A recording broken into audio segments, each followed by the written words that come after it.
लगभग 74,000 साल पहले इंडोनेशिया के सुमात्रा आइलैंड के घने जंगल में होमो इरेक्टस के छोटे छोटे ग्रुप आज भी जिंदा थे। ये लोग इंसान के पुराने रूप थे, टॉल, मस्कुलर और छोटे दिमाग वाले, लेकिन स्मार्ट थे। बाजू में एक बहुत बड़ा ज्वालामुखी था, पर इन्हें कुछ पता नहीं था कि ये क्या है और आगे चलकर इनका क्या हाल होने वाला है। ग्रुप ने आज हिरन का शिकार किया था और आराम से उसे पका के खा रहा था। सामने बहुत बड़ा ज्वालामुखी दिख रहा था। अचानक कुछ हलचल हुई, जैसे ज़मीन हिली हो। पहले भी इन्होंने भूकंप के झटके महसूस किए थे, इसीलिए इनके लिए ये नया नहीं था। वो चुपचाप अपना खाना खा रहे थे।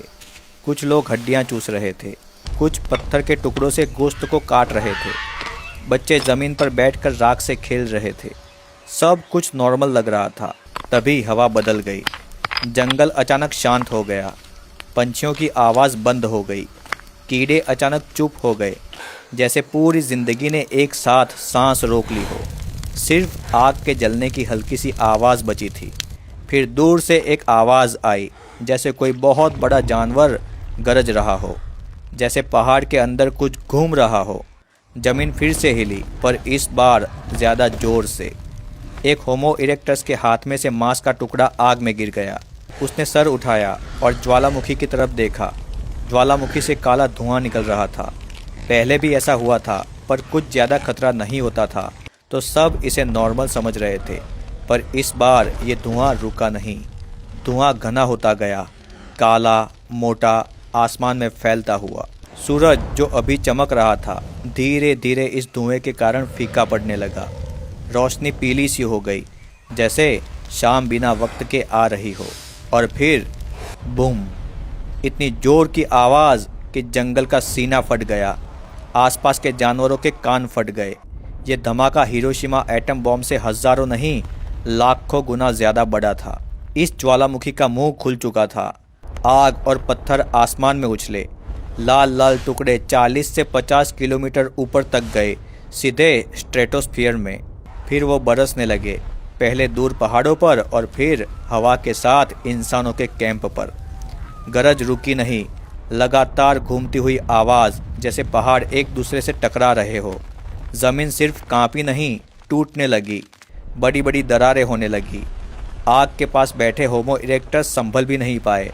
उनके पैरों के नीचे ज़मीन अलग होने लगी। सारे जानवर भाग रहे थे। कुछ ज़मीन फटने से ज़मीन के अंदर गिर गए। कुछ जानवर और होमो इरेक्टस पर बड़े बड़े पत्थर बरसने लगे, जिसके कारण सब मरने लगे। बच्चे चीख रहे थे, लेकिन उनकी आवाज़ गरज में दब गई थी। और तब ज्वालामुखी ने एक साथ लाखों टन जलता हुआ जहरीला गैस, राख और पत्थर हवा में उछाल दिए। एक आग का बादल हवा से तेज सीधा जंगल की तरफ फैला।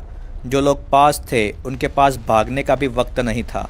गर्म राख ने फेफड़ों को जला दिया था। जहरीली गैस ने सांस छीन ली थी। आंखों के पलक झपकने से पहले किसी की सांस रुक चुकी थी। किसी का जिस्म गिरकर पत्थर सा हो गया था। किसी का गला चीखते चीखते जम गया था। जानवर भागते भागते जलने लगे। सब के ऊपर राख गिरने लगी। चंद सेकंड, ना लाशें ना पहचान, सिर्फ राख के नीचे दबी हुई ज़मीन, जिसके अंदर इंसान और जानवरों की लाशें थी। पर यह कहानी अभी ख़त्म नहीं हुई थी। ये कोई नॉर्मल ज्वालामुखी नहीं था। ये था टोबा सुपर वोल्केनो, धरती के इतिहास का सबसे भयानक धमाका, जो 25 लाख साल का सबसे खतरनाक ज्वालामुखी विस्फोट था।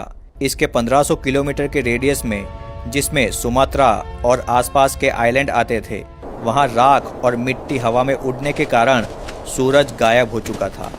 ज़मीन पर अंधेरा हो गया था और टेम्परेचर गिरने लगा था। धीरे धीरे ये मिट्टी और राख आगे फैली 1500 से 3000 किलोमीटर तक, जिसमें भारत, बे ऑफ बंगाल और साउथ ईस्ट एशिया के एरिया आते हैं। वहाँ सूरज धुंधला और फीका हो गया। और 3000 से 6000 किलोमीटर के रेडियस में, जिसमें अफ्रीका, मिडल ईस्ट आते हैं, वहाँ भी ये मिट्टी और राख पहुँच गई। यहाँ सूरज दिखता था, पर रोशनी कम हो गई थी। अब इतने बड़े इलाके में सूरज की रोशनी धरती तक नहीं पहुँच पा रही थी, जिसके कारण ठंड शुरू हो गई थी। टेम्परेचर गिरने लगा। पेड़ पौधों को सूरज की रोशनी चाहिए, जो अब नहीं मिल रही थी। दिन बीतते गए, पर सूरज की रोशनी अब तक जमीन पर नहीं आ रही थी। पेड़ पत्ते झड़ने लगे, फल उगना बंद हो गए। वेजिटेरियन जानवर भूखे मरने लगे। नॉन वेजिटेरियन जानवर शिकार ना मिलने के कारण मरने लगे।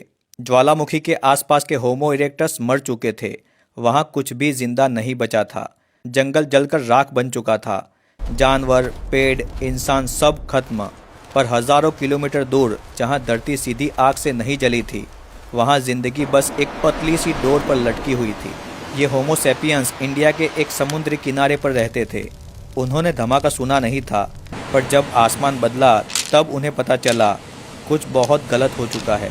पहले साल में जब सूरज पहली बार कमज़ोर पड़ रहा था, तब सुबह होती थी पर रोशनी अधूरी होती। सूरज दिखता था पर उसकी गर्मी नहीं मिलती थी। आसमान हमेशा धुंधला रहता था। पहले लोगों ने सोचा कि ये कुछ दिनों का ही है, पर दिन हफ्तों में बदल गए और हफ्ते महीनों में। नदियों का पानी धीरे धीरे जहरीला होने लगा था, क्योंकि हवा से राख पानी में मिल रही थी। लोगों ने पहले ये कीचड़ जैसा पानी पिया। उसी दिन लोगों के पेट में दर्द शुरू हो गया।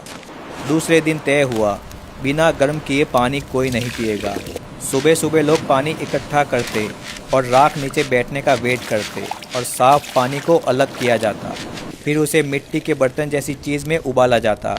कई बार 2 से 3 इंसान पूरा दिन सिर्फ पानी साफ करने में लगे रहते थे। इसीलिए एक नियम बना, आग के बिना पानी बिल्कुल नहीं पीना। आग अब सबसे कीमती चीज़ थी। दूसरा साल जब जंगल चुप हो गया था, पेड़ खड़े थे पर जिंदा नहीं थे। पत्ते आना बंद हो गए थे। फल उगना बंद हो चुके थे। घास पीली पड़ चुकी थी। वेजिटेरियन जानवर भूख के कारण मर चुके थे।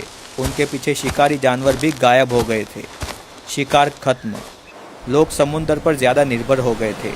मछलियाँ, शेलफिश, कीचड़ में मिलने वाले छोटे जीव जो पहले मेन खाना नहीं थे, अब जिंदगी बन गए थे। पर मछलियाँ भी इस जहरीले पानी के कारण मरने लगी थी। हर दिन खाना कम होता गया था। पेट कभी पूरा नहीं पड़ता। तीसरे साल लोग बदलने लगे। बात करना कम हो गया था। सबकी हंसी रुक सी गई थी। बच्चे भी चुप रहना सीख चुके थे। कपड़े और खाल हमेशा पहने रहते, क्योंकि ठंड बढ़ती जा रही थी। रातें लंबी लगती थी। नींद हल्की हो गई। इस साल सबसे ज़्यादा इंसान मरे, भूख से, बीमारी से और ठंड से। पर जो बचे, उन्होंने ये सीख लिया था कि कम खाना है, कम चलना है और कम गलती करना है। चौथे और 5वें साल सिर्फ आदत बची। जिंदगी अब स्ट्रगल नहीं थी, अब आदत बन चुकी थी। लोग सुबह उठते और बिना सवाल के काम शुरू कर देते। पानी लाना, आग संभालना, समुंदर से खाना ढूंढना। किसी को कोई उम्मीद नहीं थी, बस दिन निकालने थे। ये सब कब खत्म होगा किसी को पता नहीं था। आसमान अब भी साफ नहीं था। ऐसे ही महीने निकलते गए और 8वें साल पहली बार बदलाव आया। एक दिन किसी ने देखा